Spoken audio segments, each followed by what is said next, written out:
আপুনি বাৰু কেতিয়াবা সোমাৱতী অমাৱস্যাৰ কথা শুনিছেনে? হিন্দু ধৰ্মত সোমাৱতী অমাৱস্যাৰ এক বিশেষ গুৰুত্ব আছে।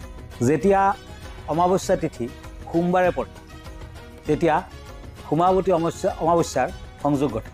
2026 বৰ্ষৰ প্ৰথমটো সোমাৱতী অমাৱস্যা মল মাহ বা অধিক মাহত পৰিছে, যাৰ বাবে ইয়াৰ মহত্ব বহুগুণে বৃদ্ধি পাইছে।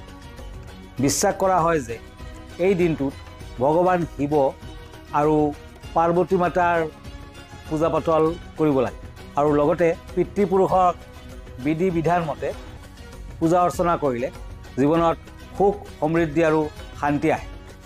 জ্যোতিষশাস্ত্ৰ অনুসৰি অমাৱস্যা তিথিত পবিত্ৰ নদীত গা পা ধুব লাগে আৰু দান ধ্যান কৰিব লাগে। এই সোমাৱতী অমাৱস্যাৰ দিনটোত স্নান, জপ, তপ আৰু দান ধ্যান কৰিলে অক্ষয় পুণ্য লাভ হয়।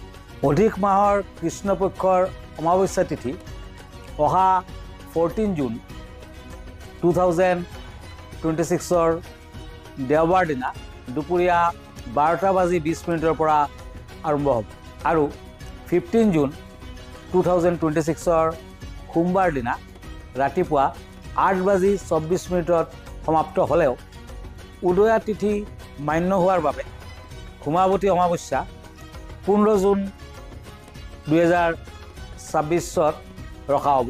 তাৰমানে সোমবাৰ দিনা গোটেই দিনটো আপুনি পালন কৰিব পাৰে আৰু অমৃতকাল পৰিব দুপৰীয়া 3:56 পৰা সন্ধিয়া 5:20 এই সময়ত যদি আপুনি পূজা অৰ্চনা কৰে, লগতে এই সন্ধিয়া কালত যদি আপুনি লক্ষ্মী দেৱীৰ পূজা অৰ্চনা কৰে আৰু কেইটামান হালধীয়া কৰি দেৱী লক্ষ্মীক অৰ্পণ কৰে, তেতিয়া কিন্তু আপোনাৰ বহুতো টকা পইচা হাতলৈ আহিব পাৰে। তাৰমানে আপুনি ধনী ব্যক্তি হৈ পৰিব। ধন্যবাদ, নমস্কাৰ, ওম নমঃ শিৱায়।